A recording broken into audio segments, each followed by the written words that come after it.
మన Chiranjeevi vascular and multi speciality hospital దేశంలోనే best vascular and endovascular facilities and all multi speciality care.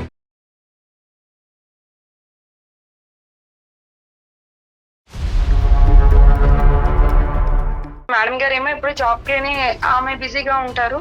Sir మాత్రం ఇంట్లో drink చేస్తూ కొంచెం అప్పుడప్పుడు అదుకులాగా కోపంగా ఇట్లా కొంచెం ఉంటారు సార్. మంచి వాళ్ళే అన్న ఉద్దేశంతో ఇంకా ఆ రోజు కొంచెం లేట్ అయినా కూడా ఉన్నాను సార్. నేను అక్కడే ఉన్న తర్వాత మాట్లాడుతూ నాకు మనసు ఏం బాగాలేదు అలా ఇలా అని చెప్పి కొంచెం తప్పుగా ప్రవర్తించడం మొదలు పెట్టారు మేడం.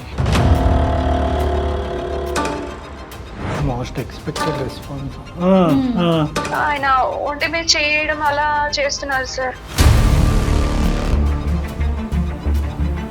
అంటే మీ మేడంకి ఆయనకి ఏమైనా మధ్య డిస్కషన్ కానీ అలాంటిది ఏమైనా విన్నారా మీరు? గొడవ అనేది కొంచెం పెద్దదిగా అయింది. మేడం గారు ఎప్పుడో అరుస్తున్నారు, గట్టిగా అరుస్తున్నారు. మేడం గారు ఫోన్ లో మాట్లాడడం, డబ్బులు మిస్ అయిపోయడం, ఇట్లా ఎవరితోనో కొంచెం గట్టిగా మాట్లాడడం, ఇవన్నీ నేను పని చేస్తున్నప్పుడు వినిపించే మేడం.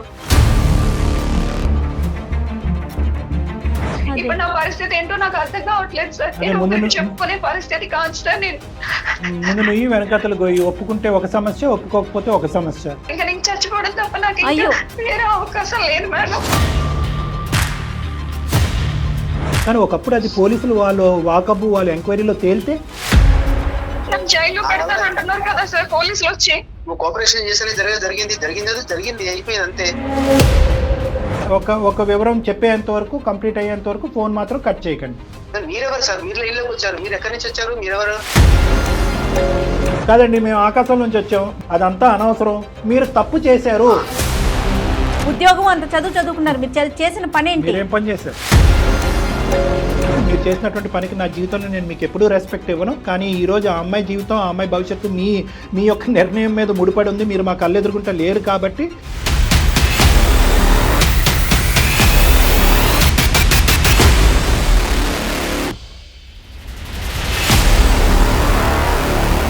జీవితం కార్యక్రమానికి స్వాగతం. నమస్తే కళ్యాణ్ గారు. నమస్తే జయ గారు. కళ్యాణ్ గారు, ఒక 4 ఇళ్లలో పని చేసుకుంటే తప్ప రోజు గడవని ఒక ఆమె, తన పేరు శ్యామల. ఒక 4-5 రోజుల నుంచి కూడా వస్తూ ఉంది ఆఫీస్కి. నేను డైరెక్ట్గా కూడా మాట్లాడాను. తన సమస్య నాకు చెప్పుకుంది. తెలుసో తెలియకో ఒక తప్పు జరిగింది, అది వెంటాడుతోంది. తనకి ఏం చేయాలో అర్థం కావట్లేదు. ఇళ్ళల్లో పని చేసుకుంటారు. డైరెక్ట్గా మీరు ఇక్కడ ఉంటారేమో కలుద్దామని వచ్చేసింది తను. డాక్టర్ గారు ఇక్కడ ఉండరమ్మా అంటే, ఇట్లా అందమైన జీవితం ప్రోగ్రామ్ నేను చూస్తానమ్మా, ఈ ఎపిసోడ్ చూశాను, ఆ ఎపిసోడ్ చూస్తాను అన్నీ చెప్తా ఉంది. సరే నేనే ఫోన్ చేసి డాక్టర్ గారితో నీతో మాట్లాడిస్తానని చెప్పానండి. ఒకసారి మాట్లాడతానండి.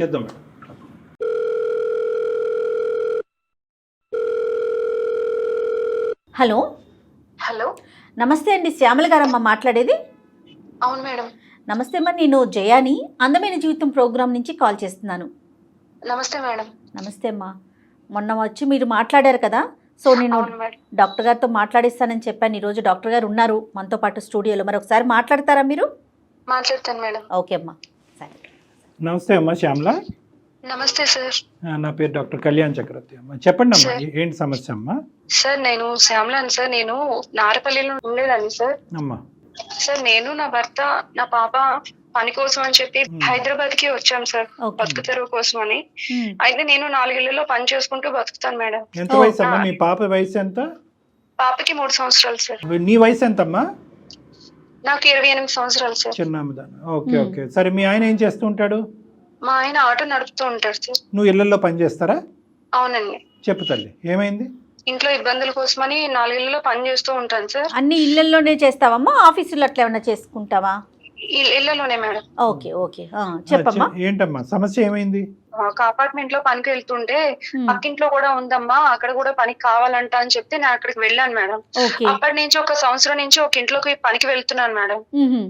ఆ ఇంట్లో మాత్రం ఒకసారి ఒక మేడం ఉంటారు మేడం. ఒక 6 నెలలు అలా బానే ఉంది మేడం.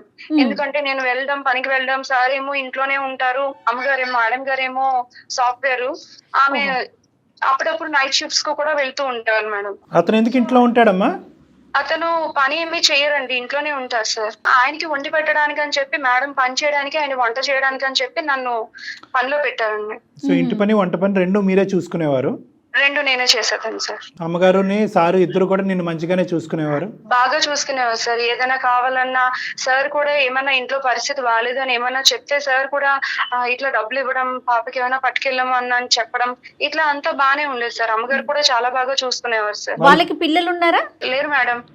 అతనికి వయసు ఎంత ఉంటదమ్మా? అతనికి ఒక 40 అట్లా ఉంటుంది అనుకుంటా సార్. 40 years, కానీ పిల్లలు లేరు? లేరు సార్. సరే చెప్తా. అమ్మగారు పనిచేస్తూ, మేడం గారు ఏమో ఇప్పుడు జాబ్ కి ఆమె బిజీగా ఉంటారు.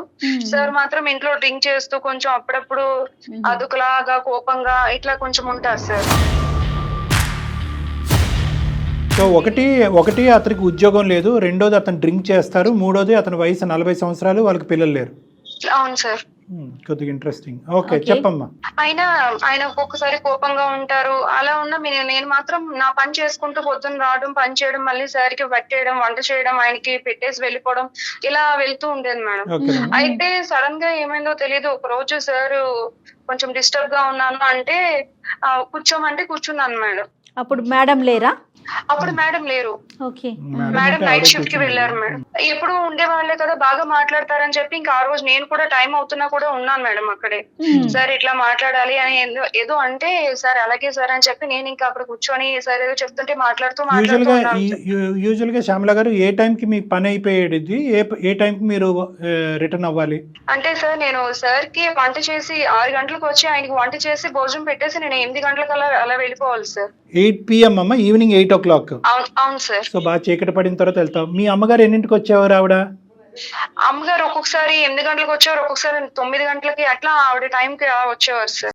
రావట్లేదు అని చెప్తే ముందుగా చెప్తే ఆ రోజు కొంచెం ఎక్కువ టైం ఉండి సార్ కి భోజనం పెట్టేసి అప్పుడు నేను వెళ్ళేదాన్ని సార్. Got it. సో ఆ రోజు అయితే మాత్రం నాకు మనసులో బాగాలేదు, దగ్గర కూర్చోమంటే కనుక టైం అయిపోయినా కూడా మీరు అక్కడ కూర్చున్నారు, మాట్లాడారు. అవును సార్. ఎక్కడ, హాల్లోనా వేరే చోట ఎక్కడనా? అక్కడే సార్, హాల్లోనే మాట్లాడుతూ ఉండి కూర్చున్నాను సార్. భోజనం అయిపోయింది సార్, తిన్నారు, మాట్లాడాలి కూర్చోమ్మా అంటే కూర్చున్నాను సార్ నేను.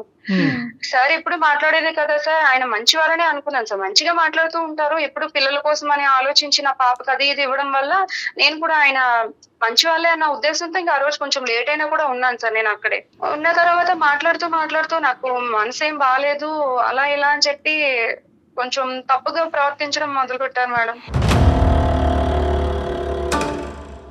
Most expected response.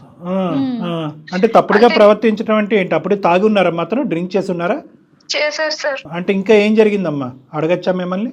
అడగచ్చు సార్. అంటే ఆయన ఒంటి మీద చేయడం అలా చేస్తున్నారు సార్. మరి మీకేమనిపించిందమ్మా? తప్పు అనిపించి మరి మీరు చెప్పాను సార్ సరే అదేంటి సార్ అలా చేస్తున్నారు, తప్పు సార్ ఇది అని చెప్పి అంటుంటే లేదు కొంచెం అర్థం చేసుకో, నేను కొంచెం బాధలో ఉన్నాను అలా ఇలా అంటుంటే నేను ఎంతగానో ప్రయత్నించాను సార్. ఎంత ప్రయత్నించినా కూడా ఆయన వినిపించుకోలేదు సార్ ఆ రోజు. సో ఏదైతే జరగకూడదో జరిగిందా అమ్మా? జరిగిపోయింది సార్.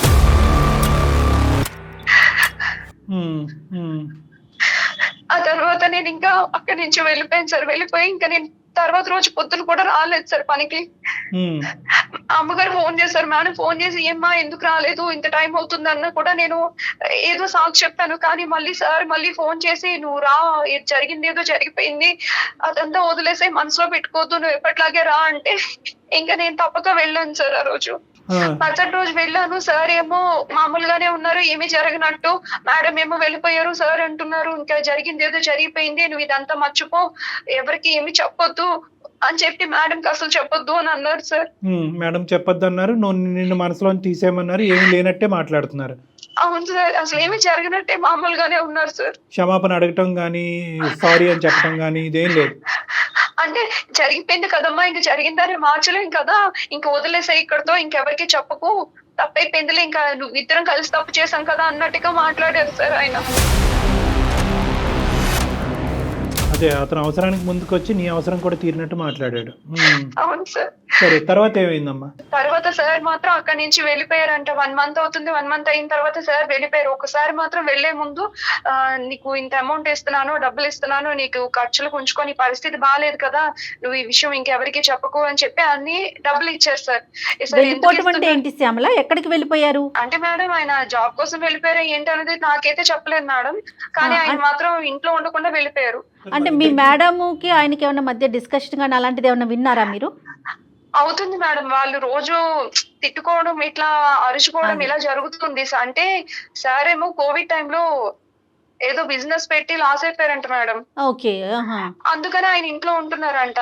దానికోసం వాళ్ళు ఎప్పుడూ మాట్లాడుకుంటూనే ఉంటారు, కానీ కొన్ని రోజుల నుంచి ఆయనకి ఆమెకి మధ్య గొడవ అన్నది కొంచెం పెద్దదిగా అయింది. మేడం గారు ఎప్పుడూ అరుస్తున్నారు, గట్టిగా గట్టిగా గట్టిగా అరుస్తున్నారు. నువ్వేం పని చేయట్లేదు, డబ్బులు ఎట్లా చేస్తున్నావు, అలా చేస్తున్నావు, ఇంట్లోనే ఉంటున్నావు అని మేడం అంటూ ఉన్నారు. ఇట్లా గొడవలు అవుతున్నాయి మేడం. కదమ్మా, ఇప్పుడు ఇతను వెళ్ళిపోతున్నట్టుగా నీకు తెలియదా? చెప్పి అంటే నాకు అమౌంట్ ఇచ్చే, డబ్బులు ఇచ్చేసిన తర్వాత వాళ్ళు ఎంత అమౌంట్ వెళ్ళిపోయారు. ఇచ్చారమ్మా? 2 లక్షలు ఇచ్చారు సార్. అబ్బా, ఎట్లా ఇచ్చారమ్మా? అకౌంట్ లో వేసారా, మీకు చేతికి ఇచ్చారా? చేతికి ఇచ్చారు మేడం.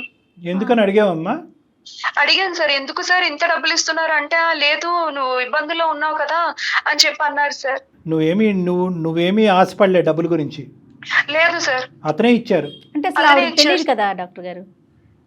కాదమ్మా, ఇప్పుడు డబ్బులు ఇచ్చి ఎందుకు ఇచ్చాడు అంటే, ఓకే, ఈ సంఘటన జరగడానికి డబ్బులు ఇవ్వడానికి మధ్యలో గ్యాప్ ఎంత ఉంది? జరగడానికి మధ్య ఒక 1 month ఉంటుంది సార్. 1 month తర్వాత ఎందుకు ఇతను వెంటనే ఇవ్వలేకపోయాడు? ఇప్పుడు యూజువల్గా ఏంటంటే, ఇది కప్పిపుచ్చేసేయి, ఇది బయట ప్రపంచానికి తెలియకూడదు, లేదంటే నేను చేసిన తప్పుకి నేను డబ్బు ద్వారా తీరుస్తున్నాను నువ్వు అనుకోవద్దు అని చెప్పి కొద్ది గొప్ప పెడతారు. మరి 2 లక్షలు పెట్టాడు, కానీ నెల రోజుల వరకు గ్యాప్ ఎందుకు వచ్చింది?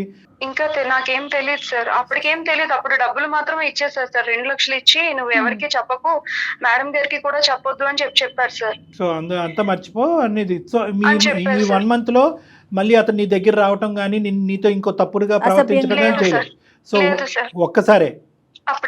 ఒక్కసారే జరిగింది. నువ్వు పని అయితే కంటిన్యూ అవుతున్నావు, అతను ఎందుకో తెలియదు నీకు చేతుల్లో డబ్బులు పెట్టి అక్కడి నుంచి మాయమయ్యాడు.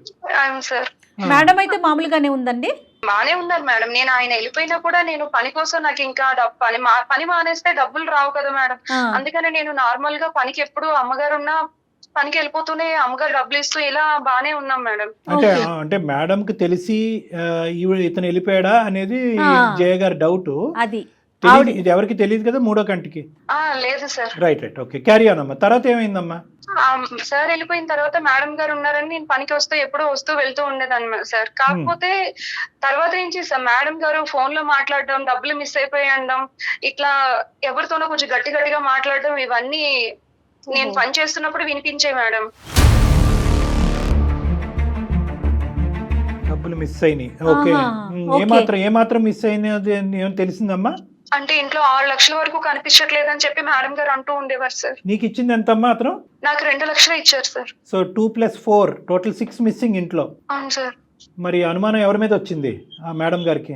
మేడం గారికి సార్ అడుగుంటారండి. అడిగితే సార్ ఏమో తీయలేదన్నారు, ఏమన్నారో మరి గట్టిగా ఫోన్ లో మాత్రం మాట్లాడుతూ ఉండేవారు సార్. నేను ఆ ఫోన్ విని, సార్ ఇలా మేడం గారు అంటున్నారు, డబ్బులు కనిపించట్లేదు అంటున్నారు, ఏంటి సార్ నాకు చాలా భయంగా ఉంది అని చెప్పి నేను ఆయనకి ఫోన్ చేస్తుంటే, అదంతా నీకు అనవసరం, నేను వెళ్ళిపోమని చెప్పాను కదా, నేను పని మానేయమని చెప్పాను కదా, నువ్వు ఎందుకు చేస్తున్నావు అని చెప్పి సార్ నా మీద కోపడుతున్నారు సార్. నేను ఫోన్ చేస్తున్నా కూడా ఫోన్ లిఫ్ట్ చేయట్లేదు సార్. అప్పుడప్పుడు ఫోన్ చేసినా సార్ ఇది పరిస్థితి అని చెప్పినా కూడా కట్ చేసేస్తున్నారు సార్ ఫోన్. సో అతని వరకు అయితే అతను సేఫ్ సైడ్ వెళ్ళిపోయాడు. అంటే ఏంటంటే నాకేమీ తెలీదు అనేటటువంటి విధంగా అతను సేఫ్ సైడ్ వెళ్ళిపోయాడు అతను. అవును సార్. ఓకే. తర్వాత మేడం గారు, నేను సార్ తో మాట్లాడాక మేడం గారు కూడా అందరిని అడిగిన తర్వాత సార్ లేరు, ఇంకా నా మీదే మేడం గారికి అనుమానం వచ్చి నన్ను అడిగారు, నన్ను కొట్టారు కూడా మేడం. నేను తీయలేదు మేడం అని చెప్పాను మేడం. అయినా సరే మేడం వినకుండా నా మీద కంప్లైంట్ ఇచ్చారు మేడం, పోలీస్ కంప్లైంట్. అక్కడి వరకు వెళ్ళిందమ్మా. ఓకే, తర్వాత ఏమైందమ్మా? తర్వాత పోలీస్ వాళ్ళు వచ్చారండి. పోలీస్ వాళ్ళు వచ్చి నన్ను అడుగుతున్నారు, నువ్వు తీసావంటే కదా, నువ్వు అక్కడ పని చేస్తున్నావు అంటే కదా, డబ్బులు మిస్ అయ్యాయంట, ఇలా అని చెప్పి అడుగుతున్నారండి. నువ్వేం చేసావమ్మా డబ్బుల్ని శ్యామల? ఆ డబ్బులు నేను నా భర్తకి ఇచ్చాను మేడం. అతను ఆటో నడుపుకుంటున్నాడు, ఆ పరిస్థితి కోసం అని చెప్పి మా అమ్మ వాళ్ళు ఇచ్చారు అని చెప్పి నేను అతనికి డబ్బులు ఇచ్చాను మేడం. సో నువ్వు నీ డబ్బులు కూడా మీ హస్బెండ్ యొక్క బ్రతుకు తెరువు గురించి ఇచ్చావు. అతను ఆటో కొనుక్కున్నాడు, ఆటో నడుపుతున్నాడు. ఆటో ఉండేదండి ముందు, ఆటో అమ్మేసి తర్వాత కార్ తీసుకున్నారు సార్. క్యాబ్ నడుపుతారు కదా సార్, అలా కార్ తీసుకొని కార్ నడపడానికి అని చెప్పి ఆయన కానీ మరి 2 లక్షలు అంటే మీలాంటి కుటుంబానికి 2 లక్షలు అంటే చాలా ఎక్కువ. మరి మీ హస్బెండ్ కి ఆ డబ్బులు ఇచ్చినప్పుడు అతను ఆశ్చర్యపడలేదు? ఇదేంటి ఎప్పుడు లేదు మీ అడిగారు సార్, ఇంత డబ్బులు మనకెక్కడవే, నీకెక్కడి నుంచి వచ్చాయి, నువ్వు పాచి పని చేసుకునేదాన్ని, నీకు ఇంత డబ్బులు ఎక్కడే అని అడిగారు సార్. మీ అమ్మ ఇచ్చిందని చెప్పావు? అవును సార్, అమ్మ దగ్గర ఉన్నవి అమ్మాయి నాకు ఇచ్చింది, అమ్మ వాళ్ళు ఇచ్చారు అని చెప్తే ఇంకా ఆయన ఇంకేం అనలేదు సార్. అప్పుడు అదేలే, ఇంకో మెట్టి ముందుకెళ్ళి మీ అమ్మను కూడా అడగలేదు. అడుగుంటే కనుక ఇంకో విధంగా ఉండేది. మీ అమ్మగారిని ఎంక్వైరీ చేయలేదు? ఏం అత్తమ్మ థ్యాంక్స్ 2 లక్షలు ఇచ్చారు థ్యాంక్ యూ అని ఏదో ఒకటి చెప్తారు కదా యూజువల్ గా. ఎలాగ అతను రాగానే 2 lakhs తీసుకుని జోబులో పెట్టుకున్నాడు? ఇది మీ అమ్మగారు అప్పుడప్పుడు ఇలా ఇస్తూ ఉంటారా మీ కుటుంబానికి? అంటే నేను డబ్బులు దాచుకున్నాను అని చెప్పేసి అమ్మ దగ్గర చిట్టీలు వేసాను, డబ్బులు దాచాను అని చెప్పాను సార్. సో సర్లే, ఇంకా డౌట్ రాకుండా మీ అమ్మగారిని కూడా ఇంకో ప్రశ్న అడగకుండా వచ్చిందే మంచిదిరా సంతోషం అని చెప్పి తుర్రుమని వెళ్ళి ఆటో కొనుక్కుని, మీ భర్త అయితే మంచోడేనమ్మా? మంచివారే సార్, అతనికి అలవాట్లు ఏమీ లేదు, ఆటో కొనుక్కున్నాడు, అతను కార్ ఓకే, అదే హ్యాపీగా నడుపుకుంటున్నారు. పోలీసులు ఎంక్వైరీలో ఏం తేలిందమ్మా? నిన్నే ఎంక్వైరీ చేశారా, మీ ఆయన కూడా ఎంక్వైరీ చేశారా? అప్పుడు ఇంటికి కూడా వచ్చారు సార్, ఇంటికి వచ్చి అడిగారు సార్ ఎక్కడి నుంచి వచ్చాయి, ఇదేంటి పోలీసు వస్తున్నారు మన ఇంటికి, నువ్వేమో మీ అమ్మగారు ఇచ్చారని చెప్పావు డబ్బులు, ఇప్పుడు ఇదేంటి అని చెప్పి అడిగారు సార్. కాదమ్మా, ఇప్పుడు ఫైనల్ గా పోలీసులు ఎటువంటి ఆలోచనతో బయటకు వెళ్ళారమ్మా? వాళ్ళని నువ్వు జస్టిఫై చేయగలిగావా, సాటిస్ఫై చేసావా? నువ్వు వాళ్ళకి చెప్పినటువంటి మాటని మీ భర్త నమ్మారా? నమ్మారు సార్, నేను చిట్టీలు వేసుకుని డబ్బులు తెచ్చానని చెప్పాను సార్. పోలీసులకి అదే చెప్పాను, నా భర్త కూడా అదే నమ్మారు, పోలీసులు వాళ్ళు కూడా నమ్మేసి వెళ్ళిపోయారు సార్. మళ్ళీ వస్తా అన్నారా? అంటే ఎంక్వైరీ నడుస్తుందా? అంటే మళ్ళీ ఎంక్వైరీకి వస్తాము, వస్తే మాకేమైనా డౌట్ వస్తే మళ్ళీ వస్తామని చెప్పి వెళ్ళిపోయారు సార్. ఇంకా చిన్న మొత్తం కాదు మేడం. ప్లస్ ఏంటంటే ఇలా పోయిన సందర్భాల్లో ఏదో ఇప్పుడు ఈ అమ్మాయి ఎక్కడ చిట్టీలు వేసింది, ఎంత వేసింది, ఇవన్నీ వాళ్ళు ఎంక్వైరీ చేస్తారు. అంతే కదా, మరి డిపార్ట్మెంట్ పని డిపార్ట్మెంట్ చేయాలి కదా. మరి ఇప్పుడు ఏంటమ్మా, మరి అతనికి ఫోన్ చేసావా నువ్వు? చేశాను మేడం, పోలీసులు వచ్చి వెళ్ళిన వెంటనే నేను మళ్ళీ సార్ కి ఫోన్ చేశానండి. సార్ కి ఫోన్ చేస్తే సార్ ఫోన్ లిఫ్ట్ చేసి, నీకు ఎన్నిసార్లు చెప్పాను నీకు ఫోన్ చేయొద్దని చెప్పాను కదా, నేను పని మానేమన్నాను, ఇదే మాట మాట్లాడుతున్నారు మేడం. నేను పోలీసులు వచ్చారండి, మేడం గారు ఇలా నా మీద పోలీస్ కంప్లైంట్ ఇచ్చారని కూడా చెప్పాను మేడం. నేను రికార్డ్ చేయవలసిందిరా అలాంటి మాటలు, ఇలాంటి వాళ్ళని పని మానేమంటున్నారు డాక్టర్ గారు అన్నట్లుగా రికార్డ్ చేయాలి. చేస్తే అసలు అటు తాట తీసుండేవాళ్ళు కాదమ్మా. నువ్వు ఏమైనా చదువుకున్నావా? మంచి అంటే వాక్చాతుర్యం అది డిస్క్రిప్షన్ అంతా బాగుంది. ఏం చదువుకున్నారా మీరు? Intermediate discontinue sir. శుభ్రంగా ఏ ఉద్యోగం చేసుకుంటారు. సరేలే. కాదమ్మా, ఇప్పుడు మమ్మల్ని ఏ విధంగా హెల్ప్ చేయమంటావు? మళ్ళీ పోలీసులు వచ్చే లోపు ఏదో ఒకటి జరగాలి, లేదంటే నీ మీద అరెస్ట్ వారెంట్ ఇష్యూ అవుతుంది, నువ్వు జైల్లోకి వెళ్ళే అవకాశం ఉంటుంది. ఇప్పుడు నీ సమస్య ఏంటి? నీ డైలమా ఏంటి? భయపడకు ఏడవద్దు, చెప్పమ్మా. ఇప్పుడు నా పరిస్థితి నాకు అర్థం కావట్లేదు సార్. నా భర్త చూస్తే నేను చేసిన తప్ప ఆయనకి చెప్పలేను. ఆ డబ్బులు ఎందుకు వచ్చాయని పోలీసులు, ఎక్కడి నుంచి వచ్చాయని పోలీసులు అడుగుతున్నారు. ఆ డబ్బుల కోసం మాట్లాడదామంటే సార్ ఏమో ఫోన్ లిఫ్ట్ చేయకుండా ఆయన ఫోన్ కట్ చేసేస్తున్నారు, ఎక్కడికో వెళ్ళిపోయారు, ఎక్కడికి వెళ్ళారో కూడా తెలియదు సార్. ఇప్పుడు నా పరిస్థితి ఏంటో నాకు అర్థం కావట్లేదు సార్. నేను చెప్పుకునే పరిస్థితి కాదు సార్. నేను ముందు నువ్వు వెనకతలు ఒప్పుకుంటే ఒక సమస్య, ఒప్పుకోకపోతే ఒక సమస్య. అవును సార్, ఇంకా నేను చచ్చిపోవడం తప్ప నాకు వేరే అవకాశం లేదు మేడం. ఒకటి శ్యామల అమ్మ, ఒక డాక్టర్గా ఒక అనుభవం ఉన్న వ్యక్తిగా నేను చెప్పేది ఏంటంటే, ఆడపిల్లలు మీరు ఏ పని గురించి అయితే నువ్వు చదువుకున్నటువంటి అమ్మాయి ఒక ఇంట్లోకి వెళ్తున్నావు, అక్కడ ఏంటంటే ఒక తాగేటటువంటి వ్యక్తి, పని చేయనటువంటి వ్యక్తి, భార్యతో పిల్లలకు అన్నటువంటి వ్యక్తి ఉదయం నుంచి సాయంకాలం వరకు ఖాళీగా ఉన్నాడు. ఎప్పటికైనా కూడా ఆ వాతావరణం అనేటటువంటిది నీకు రిస్కీ అట్మాస్ఫియర్, సేఫ్ జోన్ కాదు కదా. అలాంటివన్నీ కూడా మరి రిస్కీ అట్మాస్ఫియర్ అని చెప్పి అలాంటి ఇంట్లోకి పని వాళ్ళే వెళ్ళరా అండి? డాక్టర్ గారు పని చేయటం తప్ప అంటే కనుక తస్మాత్ జాగ్రత్త. అలాంటి నీ పరిధులు అనేటటువంటి దాంట్లో ఉంటాయి. ఎందుకంటే చీకటి పడ్డ తర్వాత కూడా నువ్వు అక్కడ పని చేస్తున్నానని చెప్పినప్పుడు, పోనీ నీ భర్త దగ్గర నుంచి నీకు ఎటువంటి సమస్యలు, హ్యాపీ కుటుంబం ఇది. అలాంటప్పుడు ఎంత జాగ్రత్తగా ఆలోచించి వ్యవహరించవలసిన తీరు. ఇప్పుడు అది సమస్య కాదు, దాని గురించి ఈరోజు మనం మాట్లాడట్లేదు. ఎందుకంటే కనుక అతను ఒకసారి ఆ తప్పు చేశాడు, డబ్బులతో వదిలించుకున్నాడు, పారిపోయాడు. ఈరోజు నువ్వు మా దగ్గరకు కూడా వచ్చి ఉండేదాను కాదు. ఈరోజు మా దగ్గరికి ఎందుకు వచ్చావు అంటే కనుక ఈరోజు దొంగ కేసు నీ మీద పెట్టి పోలీసులు నీ పేక మీద కత్తి పెట్టారు కాబట్టి ఈరోజు వచ్చి ఇక్కడ ఏడుస్తున్నావు. ఏమండి డాక్టర్ గారు, నేను ఒక వ్యక్తితో నా భర్తను మోసం చేసి నా ఓనర్ అనేటటువంటి ఒక వ్యక్తి ఒక విధంగా వ్యవహరించడం జరిగింది అనేటటువంటి అంశంతో ఈరోజు అందమైన జీవితంకి వచ్చారా మీరు? లేదు. ఎందుకంటే కనుక ఈరోజు ఒక భయంకరమైనటువంటి శిక్షను అనుభవిస్తున్నారు మీరు. ఒప్పుకుంటే ఒక సమస్య, ఒప్పుకోకపోతే సమస్య. పోలీసులన్నా శిక్షిస్తారు, భర్త అన్నా శిక్షిస్తాడు, ఎక్కడో చోట ఒక శిక్ష పట్టడం తప్పదు. ఏది పెద్ద శిక్ష అని ఆలోచించే పరిస్థితిలో మీరు మా దగ్గరికి ఎంత మానసిక వేదన కదా డాక్టర్ గారు. అవునమ్మా, ఈరోజు ఇది నీకు నాకు తెలుసమ్మా. ఈ అసలైనటువంటి సీక్రెట్ మేము పోయి మీ భర్తకు ఫోన్ చేసి నీకు తెలీదా అయ్యా, మీ ఆవిడ ఇంతటితో కాదు అంత కూడా చేసింది, డబ్బులు ఒకటే తీసుకుని నీకు ఇవ్వటం కాదు, అదేమి నీకు వచ్చినటువంటి ఫ్రీ గిఫ్ట్ కాదు, మీ ఆవిడ ఇది కూడా తప్పు చేసింది అని మేము చెప్పం. కానీ ఒకప్పుడు అది పోలీసులు వాళ్ళు వాకబు వాళ్ళు ఎంక్వైరీలో తేలితే అసలు నీ జీవితం ఏమవుతుంది? 2 లక్షలు ఎక్కడ, నీ జీవితం, నీ సంసార జీవితం ఎక్కడ, నీ పిల్లల భవిష్యత్తు ఏంటి? ఇవన్నీ ఆలోచించడం అమ్మా. బలహీనటువంటి క్షణం అంటారు. ఎవరు అతను? 6 నెలలు ఒక ఓనర్గా ఉండేటటువంటి వ్యక్తి అతను మనసు బాగాలేకపోవటం ఏంటి, అతను తాగి నీ మీద చెయ్యటం ఏంటి, తాగని నువ్వు అతను కోఆపరేట్ చేయటం ఏంటి? నువ్వు కూడా ఏదో తాగున్నావు అంటే కనుక ఇంకో విధంగా ఆలోచించవచ్చు. నువ్వు తాగని నువ్వు చక్కగా ప్రయాణం చేస్తూ సంసార జీవితం నడుపుతున్నటువంటి నీకేం ప్రాబ్లం చెప్పు. సరే, ఇవన్నీ కాదు, ఇది కూడా నేను ఎందుకు చెప్తున్నాను అంటే కనుక చూసేటటువంటి ప్రేక్షకులలో ఇలాంటిది ఏమి ఉండదులే, ఫైనల్గా వచ్చేటటువంటి పరిణామాన్ని ఏదో తర్వాత చూసుకుందాం అని చెప్పి మన కర్తవ్యాన్ని, మన గమ్యాన్ని మర్చిపోయి తాత్కాలికంగా ఇలా డైవర్ట్ అవుతే కనుక జీవితాలు ఇలా నాశనం అవుతామని చెప్పడం గురించి నేను చిన్న సందేశం ఇస్తున్నాను. కానీ ఈరోజు మన ముందుండే సమస్య ఏంటంటే, ఆకాష్ గారు 2 లక్షలు ఇచ్చేసి గుట్టు చప్పుడు కాకుండా అతను ఏదో చేసుకుంటూ జీవితంలో హ్యాపీగా అతను ఉన్నాడు. అతని భార్యతో అతని జీవితం ఎలా ఉందన్నది మనకు అర్థమైంది. ఇప్పుడు నీ జీవితం నీ భర్తతో ఆగమ గోచరంగా మారిపోయే పరిస్థితి ఏర్పడింది. సో దీన్ని మేము లెక్క తేల్చాలి, అంతే కదమ్మా? ఏం చేద్దాం కళ్యాణ్ గారు? అతనికి ఫోన్ చేయాలి మేడం. అమ్మా శ్యామల, ఒక చిన్న ట్రిక్ ప్లే చేద్దామమ్మా, తప్పదు, ముళ్ళుతోనే తీయాలి. సో నువ్వు అతనికి ఫోన్ కలుపు, మేము మొత్తం ఈ కాన్వర్జేషన్ అంతా రికార్డ్ చేస్తాము. మేము బ్యాక్గ్రౌండ్లో ఉన్నట్టుగా ఏమాత్రం చెప్పొద్దు అతనికి, ఓకే? నువ్వు న్యాచురల్గా ఇంతకుముందు ఎలాగైతే అతనితో మాట్లాడుకుని బతుమాలుకుని వామాలుకుని ఏమండి నన్ను బయటకు వేయండి, నేను ఈ పరిస్థితిలో ఉన్నాను అని మాట్లాడేటటువంటి మాటలు ఏవైతే ఉన్నాయో న్యాచురల్గా మాట్లాడు. అతను ఏమంటాడు అనేది మనం రికార్డ్ చేద్దాం. ఒకప్పుడు అతను మెట్టు దిగి వస్తే సరే, లేనటువంటి పక్షంలో ఇది మనం ఎవిడెన్స్ కింద వాడుకుని అతన్ని శిక్షించవచ్చు. ఒకసారి కాల్ చేయమని. దయచేసి లైన్ లో వేచి ఉండండి. The person you are speaking with has put your call on hold. Please stay on the line. Hello hello sir. Hello, ఎవరమ్మా? సార్ నేను సార్ శ్యామలాన్ సార్. చెప్పమ్మా శ్యామల. ఏంటి సార్, నాకు అసలు పోలీసులు మా ఇంటికి వచ్చారు సార్. ఏమైందమ్మా? ఏమేమో అడుగుతున్నారు సార్. మీరు ఆ రోజు డబ్బులు ఇచ్చి వెళ్ళిపోయారు సార్, మళ్ళీ మీరు మాట్లాడట్లేదు సార్. అమ్మగారు ఏమో కంప్లైంట్ ఇచ్చారు సార్ నా మీద. దేని గురించి? ఎవరు దేనికి కంప్లైంట్ ఇచ్చారు? మీరు నాకు డబ్బులు ఇచ్చారు కదా సార్, ఆ డబ్బులు ఎక్కడికి, ఏంటి, ఇంట్లో దొంగతనం జరిగిందని మేడం నా మీద కంప్లైంట్ ఇచ్చారు సార్. పోలీసులు వచ్చారు సార్ మా ఇంటికి. డబ్బులంటే ఏదో నీ అవసరాల కోసమని నేను ఇచ్చాను, కానీ దానికి ఏం సంబంధం? అసలు పోలీసులు వచ్చి ఏదేవో అడుగుతున్నారు సార్. ఇవన్నీ డబ్బులు ఎక్కడి నుంచి వచ్చాయి, ఎందుకు వచ్చాయి, అసలు దొంగతనం చేసావా, ఇంకెంత చేసావు, ఇవన్నీ అడుగుతున్నారు. నా భర్త చూస్తే నన్ను నువ్వేమో చిట్టి వేసాను అంటున్నావు, వీళ్ళు ఇలా అంటున్నారని నా భర్త అంటున్నారు సార్.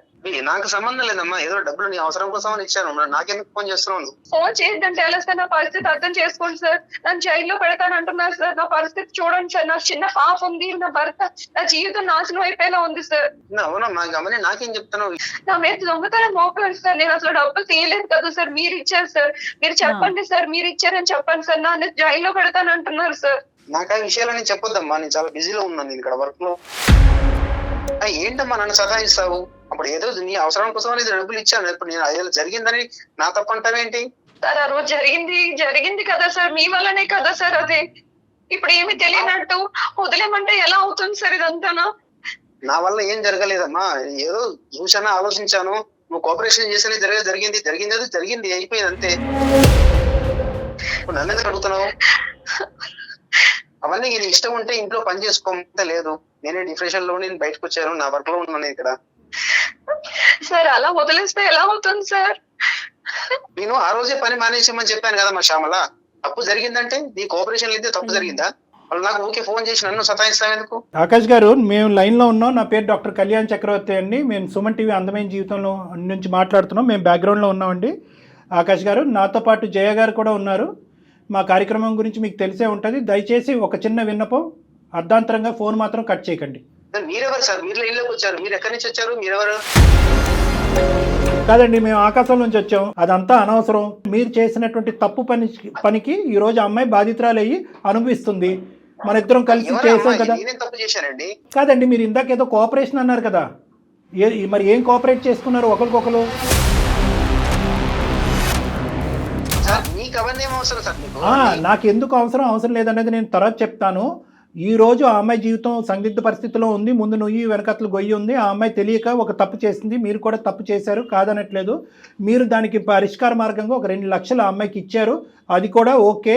కానీ తర్వాత జరిగేటటువంటి పరిణామాలకు కూడా మీరే బాధ్యత వహించవలసినటువంటి అవసరం ఉంది. ఈరోజు ఆ అమ్మాయి చిన్నపిల్ల. వినండి. ఆ అమ్మాయి మీకంటే చిన్న వయసులో ఉండేటటువంటి ఆడపిల్ల. మీరు తాగినటువంటి మైకంలోనో లేదంటే ఒక పెద్దరికం అనేటటువంటి పొగరుతోనో ఆ అమ్మాయిని వశపరుచుకున్నారు. ఆ బలైనటువంటి క్షణంలో ఇద్దరు ఒకటయ్యారు. మీరు 2 లక్షలు ఇచ్చి వెళ్ళిపోయారు. ఆ అమ్మాయి మీ దగ్గర నుంచి తీసుకున్నట్టుగా ఒప్పుకోమంటారా? మీ భార్య ఎదురుగుంటా వద్దా? అదొక్కటి చెప్పండి మాకు. వాళ్ళు పని మనుషులండి. వాళ్ళ పని మనుషులు 100 రకాలు ఎన్నో చెప్తారండి. నేను ఒక ప్రొఫెషనల్, ఒక మంచి పేరు హోదాలో ఉన్నటువంటి వ్యక్తిని, ఏమంటే మంచి స్టేటస్ లో ఉంది సమాజంలో. మీరు దయచేసి సాఫ్ట్వేర్ హార్డ్వేర్ అని చెప్పి మీ పరువు తీయకండి, అర్థమైందా? ఎందుకంటే కనుక మీరు చేసినటువంటిది ఒక చాలా తప్పుడు పని. మీ భార్యని అక్కడ గొంతు కోసారు, ఇంకో ఆడపిల్లి యొక్క శీలాన్ని డబ్బులతో కొనేటటువంటి ప్రయత్నం చేశారు, చెప్పా పెట్టకుండా ఇక్కడి నుంచి పారిపోయారు. పైపెచ్చి ఏంటంటే ఈ రోజు పోలీసు ఎవరు ఉద్యోగం వాళ్ళకి రెస్పెక్ట్ అండి, ఎవరు పని వాళ్ళండి. మనం చేసే పనిని బట్టి మనకి రెస్పెక్ట్ కాదండి, మన వ్యక్తిత్వాన్ని బట్టి ఉంటుంది. మీరు వేరే ఆఫీస్ లో పని చేయట్లేదు కదా. అసలు ఏం మాట్లాడుతున్నారండి? ఏమండి, మీరు మర్యాద ఇచ్చి మర్యాద మాట్లాడండి. మేము మీకు మర్యాద ఇస్తున్నాం కాబట్టి మీరు కూడా మర్యాద ఇచ్చి మాట్లాడండి. మీరు మానవత్వానికి మర్యాద ఇవ్వండి. మీరు చేసినటువంటి తప్పుని కప్పిపుచ్చేటటువంటి ప్రయత్నం మాట్లాడతాను సార్. నేను మర్యాదగానే మాట్లాడుతున్నాను. మీరెవరు నాకు అనవసరంగా ఫోన్ చేసి మీరు ఎట్లా నాకు చాలా అవసరం ఉంది, ఒక బాధ్యత ఉంది. ఇది ఒక సామాజిక పరమైనటువంటి వేదిక. ఈ వేదిక మీద కొన్ని వేలాది మంది, లక్షలాది మందికి మేము సహాయం చేశాము. అదే ప్రక్రియను ఈ రోజు కొనసాగుతున్నాం. ఆ అమ్మాయి వెళ్ళినట్టు మేము నిలబడతాం. మీకు శిక్షించేటటువంటి మార్గంలో మిమ్మల్ని శిక్షించేదానికి ఎంత దూరమైనా మేము ప్రయాణం చేయడానికి మేము రెడీగానే ఉన్నాం. దయచేసి మీరు మర్యాద ఇచ్చి మాట్లాడితే మేము మర్యాదగా మాట్లాడతాం. మీరెవరు అనేటటువంటి హక్కు మీకు లేదు. మీరు తప్పు చేశారు, తప్పును కప్పిపుచ్చుకోవటానికి 2 లక్షలతో అమ్మాయిని కొనేటటువంటి ప్రయత్నం చేశారు. ఈ రోజు ఆ అమ్మాయి మెడ చుట్టూరుని ఉరితాడు బిగుసుకుంది. ఈ రోజు సమాజంలో ముందుకొచ్చి ఒప్పుకుంటే దొంగతనం అవుతుంది, ఒప్పుకోకపోతే ఒక సమస్య అవుతుంది. అందుగురించి నేను మిమ్మల్ని ఒక ప్రశ్న అడిగాను. డబ్బులు ఇచ్చింది మీ ఆయనే, నన్ను ఇలా వాడుకున్నందుకు డబ్బులు ఇచ్చాడు అని చెప్పి ఈ రోజు కాన్ఫరెన్స్ కాల్ మీ భార్య కలిపి మాట్లాడదామా? అవన్నీ మీకేం అవసరం సార్? మళ్ళీ పదే ఆ మాట ఏంటండి? మీరు మీడియా తరపున మాట్లాడుతున్నాం మేము. ఒక డాక్టర్ గారు, ఆయన ఒక ప్రొఫెషనల్ లో ఉన్నారు. ఏం మాట్లాడుతున్నారు మీరు? ఉద్యోగాన్ని బట్టి మన వ్యక్తిత్వాలు ఉండవండి. ఉద్యోగం బట్టి కాదు. మీరు మరి ఉద్యోగం అంత చదువుకున్నారు, మీరు చేసిన పని ఏంటి? ఏం పని చేశారు? దయచేసి వినండి, మీకు ఒకే ఒక మాట చెప్తున్నాను. మీరు ఆ అమ్మాయితో తప్పు చేశారా లేదా? తప్పు చేయడం అనేది కామన్ అండి. కామన్ కాదు, కామనా అన్కామనా? ఏమండి, కామనా అన్కామనా అనేది నా ప్రశ్న కాదు. తప్పు చేశారా లేదా అనేది నా ప్రశ్న. కామనా అన్కామనా, మా ఊర్లో ఇంతే, మా ఇంట వంట ఇంతే, ఇవన్నీ మాకు అనవసరం. మీరు ఆ అమ్మాయితో తాగినటువంటి మైకంలో ఉండండి, తప్పు చేశారా లేదా? ఆ తప్పును కప్పిపుచ్చుకోవటానికి 2 లక్షలు ఆ అమ్మాయికి ఇచ్చి వెళ్ళారా లేదా? మీరు 6 లక్షలు దొంగతనం చేశారు. ఇంకో మాట కూడా చెప్తాను. ఏం ఆపద ఉందని చెప్పిందండి? ఏం ఆపదని చెప్పండి. శ్యామల, నువ్వేం చెప్పావమ్మా? ఆపదలో ఉన్నానని చెప్పావా ఆయనకి? అసలు జరిగింది చెప్పు ఒకసారి. నువ్వు ఏమో అతను అలా మాట్లాడుతున్నాడు. నువ్వే అంట డబ్బుల గురించి ఆపదలో ఉన్నావు కాబట్టి అతని సుఖం గురించి అతనికి సుఖాన్ని ఇచ్చి డబ్బులు తీసుకుని వెళ్ళినట్టుగా మాట్లాడుతున్నాడు. అతను నీ కోపరా? మరి ఏం అవసరం అండి? ఏం అవసరం ఉందని చెప్పింది ఆ అమ్మాయి? ఏం అవసరం ఉందని చెప్పిందండి? ఎందుకు మీరు పడుకోకముందు 2 లక్షలు ఇవ్వచ్చు కదా? ఆ అమ్మాయికి అవసరం ఉంటే పడుకున్న తర్వాత ఎందుకు ఇచ్చారు 2 లక్షలు? మీరు బ్లైండ్గా మీరు మాట్లాడేదే కరెక్ట్ అనుకోమాకండి. ఇక్కడ అన్ని రికార్డ్స్ అవుతున్నాయి. మీరు నోటుకు వచ్చినట్టు మీరు ఏదనుకుంటే అది మాట్లాడేయద్దు దయచేసి. 2 లక్షలు ఆ అమ్మాయి అవసరానికి ఇచ్చాను అని అంటున్నారు ఆకాష్ గారు. ఆ అమ్మాయి అవసరానికి ఇంకో మాట అడుగుతుంది. దయచేసి ఆ అమ్మాయికి జీవన భిక్ష పోయండి, ఆ అమ్మాయి సంసార భిక్ష పోయండి. ఈరోజు భర్త ఒక అనుమానంతో చూస్తున్నాడు, పోలీసులు ఒక అనుమానంతో చూస్తున్నాడు, మీ ఇంటి ఆవిడ ఆ అమ్మాయిని ఒక అనుమానంతో చూస్తుంది. ఆ అమ్మాయిని ఈరోజు ఇలా బతకనివ్వరు. ఆ అమ్మాయి నుయ్యా గొయ్యా అనుకుంటూ మా దగ్గరకు వచ్చి కూర్చుంది. డబ్బులతో సహాయపడటం అనేటటువంటిది గొప్ప కాదండి.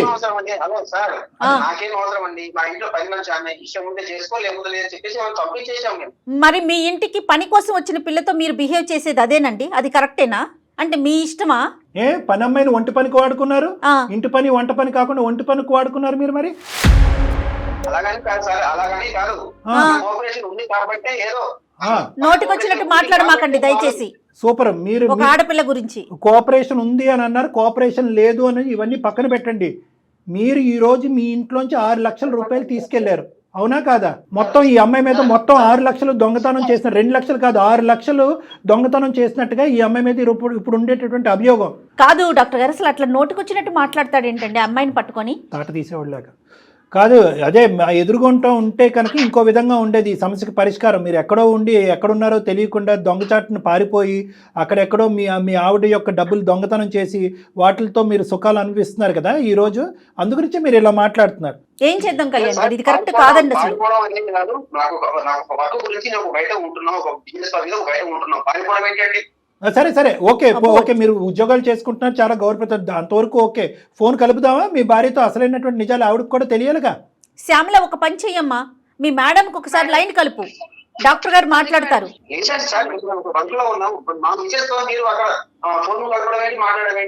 సరే ఓకే, ఫోన్ కలపం, ఎలా పరిష్కరిద్దాం చెప్పండి. ప్రాబ్లం మొదలు పెట్టింది మీరు, ఇక్కడ వరకు తీసుకొచ్చింది మీరు, చివరి దశకు వచ్చిన తర్వాత ఈ సమస్యకి పరిష్కారం చెప్పాల్సినటువంటి బాధ్యత కూడా మీరు తీసుకోగలిగితే కనుక మీ భార్య గారికి మేము ఫోన్ చేయం. చెప్పండి దీనికి సొల్యూషన్ చెప్పండి. లాగము ఎందుకంటే ఆవిడ లాగితే కనుక ఇంకా వేరే జీవితాలు కూడా ముడిపడి ఉన్నాయి కాబట్టి లాగము. మీరు ఎలా సమస్యకు పరిష్కారం చెప్తారో అదొకటి చెప్పండి అంతే. మాకు శ్యామలకి న్యాయం జరగాల్సిందేనండి, అట్లా ఊరుకునేదే లేదు, ఆ పిల్లకి న్యాయం జరగాలి.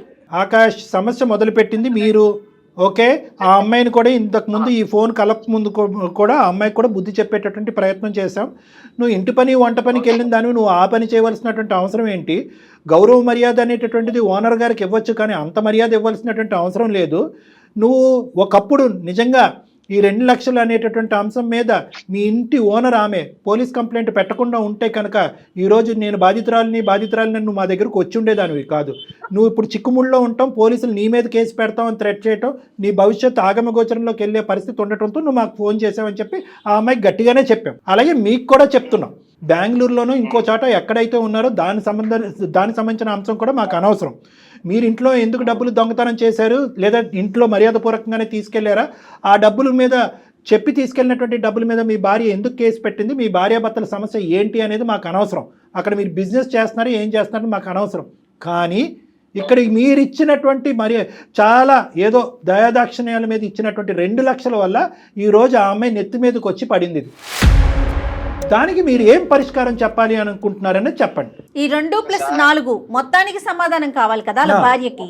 సో ఆకాష్ ఏం చేయాలనుకుంటున్నారు? సరే సార్, ఏదో భయం మిస్టేక్ వల్ల మాకు అలా జరిగిపోయింది, ఏదో ఒక టెన్షన్ లో ఉండే ఒక పొరపాటు అనేది జరిగిపోయింది సార్. సరే ఇప్పుడు రెస్పెక్టబుల్ గా మాట్లాడుకుందాం. మీరు చేసినటువంటి పనికి నా జీవితంలో నేను మీకు ఎప్పుడూ రెస్పెక్ట్ ఇవ్వను, కానీ ఈ రోజు ఆ అమ్మాయి జీవితం, ఆ అమ్మాయి భవిష్యత్తు మీ యొక్క నిర్ణయం మీద ముడిపడి ఉంది. మీరు మా కళ్ళు ఎదురుగుంటా లేరు కాబట్టి నేను మీతో మర్యాద ఇచ్చే మాట్లాడుతున్నాను. 1-2 నిమిషాలు జాగ్రత్తగా వినండి. మొత్తం ఓనర్స్ అంతా కూడా, మొత్తం బరువు బాధ్యత అంతా కూడా మీ నెత్తిమే తీసుకోవాలి. అంటే ఏంటంటే 6 లక్షలు నేనే తీసుకెళ్ళాను, బిజినెస్ పెట్టుకోవటానికి తీసుకెళ్ళాను అనేటటువంటి విధంగా మీ భార్యతో మీరు చెప్పుకోవాలి. నెంబర్ 1. మరి ఇంతకుముందు తీసుకెళ్ళావా అంటే లేదు అని ఎందుకు చెప్పానంటే భయపడో లేదంటే ఇంకో ఆలోచనతోనో నేను ఆ విధంగా చెప్పవలసింది అనేటటువంటి ఆ కథ ఏ విధంగా మీ భార్యతో మీరు అల్లుకుంటారు అనేటటువంటిది మీ ఇష్టం. ఈ అమ్మాయి పేరు మాత్రం రాకూడదు. సార్ ఇప్పుడు మీరు 6 లక్షల రూపాయలు ఎక్కడ నుంచి తీసుకురాను సార్? నేను అసలు బాగా టెన్షన్ లో ఉన్నాను. నీ టెన్షన్ కంటే ఆ అమ్మాయి టెన్షన్ 100 రెట్లు ఎక్కువ. జీవితం చాలా ఇంపార్టెంట్. ఎన్నో విధాలుగా ఆవిడకి ఇంతకు ముందు సంజాయిషీలు చెప్పుకుంటావు కదా, ఇది ఒకటి అనుకుని చెప్పు. కూల్ గా కూర్చొని ఆలోచిస్తే 100 పరిష్కార మార్గాలు. కళ్యాణ్ గారు, సమస్య అతని వల్ల మొదలైంది, పరిష్కారం అతనే చూడాలి. కానీ ఖచ్చితంగా మీరు చూడాల్సింది. ఆలోచించుకోండి, మీ భార్యకి ఎలా చెప్తే తను ఆలోచించండి. ఇప్పుడు మీ ఇద్దరి మధ్యన 1.25 లక్ష గొడవలు ఉన్నాయ్యా భార్య భర్తల మధ్యన. మీరు ఎన్నో సందర్భాల్లో నా కథలు చెప్పుంటారు. ఇప్పుడు కూడా 6 లక్షలు పట్టుకెళ్ళలేదని చెప్పేది ఒక కట్టు కథే కదా. ఇప్పుడు అదే 6 లక్షలు మళ్ళీ నీ జేబులోనే ఉన్నాయి, లేదంటే 4 రోజుల తర్వాత వస్తాయని చెప్పి ఇంకో కథ చెప్పు మీ భార్యకి, అది మీ ఇష్టం. సరే సార్, మీద కూడా ఏం రాకూడదు. బై మిస్టేక్ ఏదో మాకు అట్లా పొరపాటు జరిగిపోయింది. ఓకే, నా కాపాడండి, నా లైఫ్ ని కాపాడండి, ఇక్కడ ఆమెకు ఒక మంచి లైఫ్, ఆమెకు కాపాడండి. నేను ఒప్పుకుంటున్నాను. మా ఫ్యామిలీ మ్యాటర్ మాకు వదిలేసేయండి. అమ్మాయికి నేను న్యాయం చేస్తాను. అమ్మాయ్యా, థ్యాంక్ యూ తమ్ముడు, థ్యాంక్ యూ. ఇప్పుడు చాలా నచ్చావు నాకు, చాలా నచ్చావు. ఇప్పుడు ఒకప్పుడు ఇదే మాట మీద నిలబడకపోతే కనుక మొత్తం నువ్వు ఇప్పుడు మాట్లాడిందంతా కూడా ఆడియో రికార్డింగ్ మా దగ్గర ఉంది. మేము నెక్స్ట్ స్టెప్కి వెళ్ళటానికి కూడా మేము సంకోచించాం. ఈ శ్యామల వాళ్ళ భర్తకి చెప్పే విధంగా మేము చెప్పుకోగలం, మీ భార్యకి చెప్పే విధంగా మేము చెప్పుకోగలం, ఆ అమ్మాయి సంసార జీవితం పాడవకుండా కూడా ఆ అమ్మాయిని కాపాడగలం. కాబట్టి మొత్తం నీ జుట్టు మా చేతిలోనే ఉంది. కాబట్టి దయచేసి ఇప్పుడు నువ్వు చెప్పినటువంటి మాట మీద నువ్వు నిలబడి ముందుకెళ్ళు. ఇంకొకటి సార్, ఇంకొకటి రిక్వెస్ట్ చేస్తున్నాను. చెప్పండి. నా విషయంలో మీరు ఎవరికి చెప్పకండి, నాకు అర్థమైపోయింది. నాకు చెప్పలే మళ్ళీ ఆ భయం ఉంది కాబట్టి సంతోషం. నీకు ఆ భయం లేకపోతే కనుక మేమేం చేసి ఉండేవాళ్ళం మాకు అర్థం కాదు. కానీ అమ్మ మళ్ళీ నీకు చెప్తున్నాను, నువ్వు చేసినటువంటిది ఏమి పుణ్య కార్యక్రమం, గొప్ప కార్యక్రమం కాదు, చాలా భయంకరమైనటువంటి కార్యక్రమం. ఈ రోజు అందమైన జీవితం అనేటటువంటి ఈ వేదిక ఉంది కాబట్టి నువ్వు ఈ రోజు వచ్చి మమ్మల్ని ఆశ్రయించి ఇందులోంచి గట్టెక్కో. లేదంటే నీ జీవితం ఎంత భయంకరంగా ఉండేదో ఒక్కసారి ఆలోచించుకో. ఇటువంటి తప్పులు చేసేటటువంటి ప్రతి అబ్బాయికైనా అమ్మాయికైనా మా వేదిక ద్వారా ఒకే విన్నపం, దయచేసి ముందు చూపుతో ఆలోచించండి. ఇక్కడ అయిపోయింది కదా, తర్వాత పరిణామాలు తర్వాత చూసుకుందాము, నిదానంగా జారుకుందాం అనేటటువంటి ఆలోచన ఉండకూడదు. ఎందుకంటే కర్మ సిద్ధాంతం నమ్మేటటువంటి వాళ్ళు కర్మ అనేటటువంటిది ఇంకో జన్మలో ఉండదు. ఆ శిక్ష అనేటటువంటిది ఇప్పుడే పడుతుంది. అదే నువ్వు ఈ రోజు అనుభవిస్తున్నావు. అదృష్టం కొలిది మేము ఇంటర్వ్యూ అవటం వల్ల నీ పరిష్కారం సద్గుణంగా అయింది, సాఫీగా ముందుకెళ్లే అవకాశం ఉంది. దయచేసి ఇది గుర్తుపెట్టుకో. జీవితంలో కొన్ని ముఖ్యమైనటువంటి అంశాలు ఉంటాయి. అవి ఏంటంటే కుటుంబం, ఉద్యోగం, పిల్లల యొక్క భవిష్యత్తు, ఇలాంటి అంశాలన్నీ కూడా ఒకే ఒక తప్పుతో అన్ని గాలికి ఆవిరైపోయేటటువంటి అవకాశం ఉంటుంది. నీది కూడా అదే పరిస్థితి. అర్థమైందమ్మా? రైట్. ఓకే. వేసే ప్రతి అడుగు చాలా జాగ్రత్తగా వేయాలమ్మా. ఓకేనా? అయిపోయింది, వదిలేసే ఒక అమ్మా. నిజంగా ఈ అందమైన జీవితం ద్వారా నా జీవితానికి ఒక అర్థం తెలుస్తుంది మేడం.